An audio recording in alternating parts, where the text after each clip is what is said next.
connaissez les microalgues? Mais bien sûr que si! Les microalgues, tu les trouves partout dans les produits du quotidien, tels que la cosmétique pour ses bienfaits antioxydants et la pharmacologie car ce sont des produits riches en protéines et en minéraux. Il existe aussi des produits dérivés sous forme de compléments alimentaires pour humains et animaux. Mais elles sont aussi prometteuses dans les secteurs de l'énergie. En effet, dans l'objectif de la SNBC de 2015, les biocarburants sont considérés comme une alternative viable.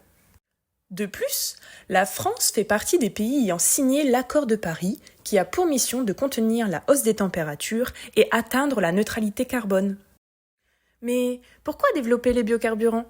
Les biocarburants sont peu à peu considérés comme une alternative viable à l'utilisation des carburants d'origine fossile. Il s'agit d'un carburant créé à partir de matières organiques, le plus souvent des végétaux, mais dont l'origine n'est pas fossile. Mais alors, pourquoi développer les biocarburants?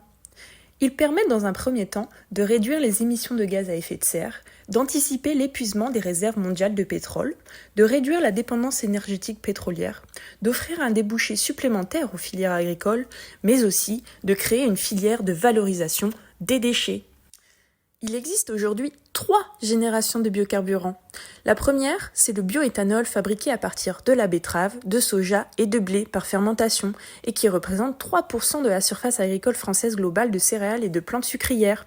La deuxième, c'est le bioéthanol fabriqué à partir de cellulose. Sa production à grande échelle est prévue à l'horizon 2020-2030. La troisième, ce sont les biocarburants de 3e génération qui sont en cours de développement et ces derniers sont extraits à partir des microalgues.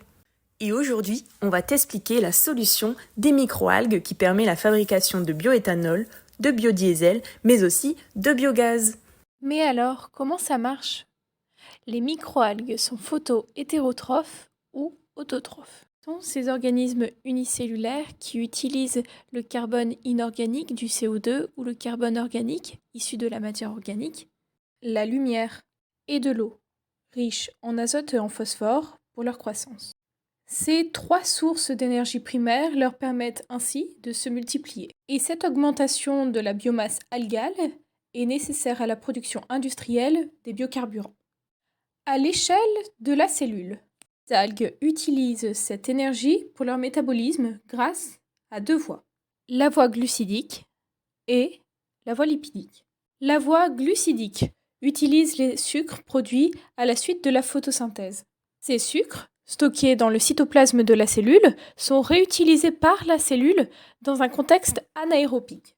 C'est la fermentation. La fermentation va consommer les glucides qui, dans la réaction en chaîne, sont transformés en pyruvate, puis en éthanol.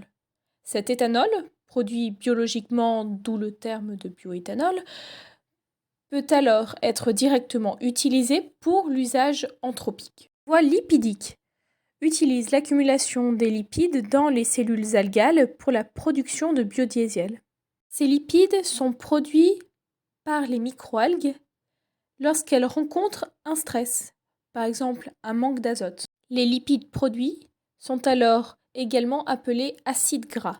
Ces acides gras sont fabriqués à partir des sucres issus de la photosynthèse dans le chloroplaste. Puis, ils s'assemblent au glycérol pour former les triglycérides. Les triglycérides sont alors stockés dans l'oléosome, une structure lipidique, dans le chloroplaste. On les appelle alors les lipides de réserve. Ces lipides de réserve sont extraits des algues par l'ajout d'eau, puis sont enfin transformés en biodiesel. Les méthodes de bioénergie microalgale, bien qu'elles soient considérées comme des solutions environnementales innovantes, peuvent présenter des défis dans leur processus de production de biocarburants. En effet, pour libérer l'énergie précieuse contenue dans les microalgues, les bioréacteurs requièrent des températures dépassant souvent les 300 degrés Celsius. Cette exigence thermique implique une consommation significative d'électricité, souvent alimentée par des sources d'énergie fossiles. Mais alors, comment exploiter l'énergie des microalgues tout en préservant notre planète? En 2015, une thèse a ouvert la voie à une solution innovante, le photobioréacteur. L'idée est d'optimiser l'efficacité énergétique pour des biocarburants plus durables. Il y a alors 2 astuces ingénieuses. La première est d'utiliser l'effluent thermique pour chauffer le système. Ensuite, la deuxième est d'appliquer un double vitrage pour économiser de l'énergie. Parlons maintenant des obstacles à récolter les microalgues. La filtration, bien que précise, s'adapte seulement à un certain type de microalgues. D'un autre côté, la flocculation nécessitant des agents flocculants présente un défi majeur. Cette méthode peut entraîner une contamination affectant la rentabilité du biodiesel. Cependant, une lueur d'espoir émerge avec la flocculation microbienne. Cette alternative innovante exploite certains micro-organismes qui, sous stress, produisent des substances polymériques extracellulaires. Par ailleurs, plusieurs études se sont penchées sur l'exploitation de synergies symbiotiques entre les microalgues et les bactéries au sein de photobioréacteurs fermés qui sont dédiés au traitement des eaux usées. Cette méthode permet l'élimination du carbone organique, du carbone inorganique, de l'azote, mais aussi du calcium et du phosphore. Abordons maintenant les défis économiques liés aux techniques d'extraction. L'huile extraite de la biomasse produite à moindre coût dans les photobioréacteurs a un coût d'environ 2,80 $ par litre. En comparaison, en 2006, l'huile de palme brute, malgré ses graves conséquences écologiques, se vendait à environ 0,52 $ par litre. Si les huiles microalgales veulent remplacer le pétrole dans l'industrie pétrochimique, leur prix doit rester compétitif. Par exemple, si le pétrole brut est à 60 $ par baril, le prix de l'huile microalgale ne doit pas dépasser environ 0,41 $ par litre pour être une alternative viable.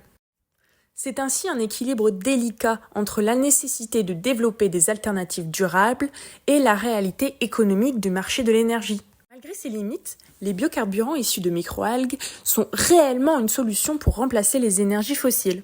C'est dans cette perspective que de nombreuses entreprises développent la synthèse de biocarburants, comme la start-up Fermentalgue présente en Gironde. Les microalgues sont ainsi au cœur de l'innovation.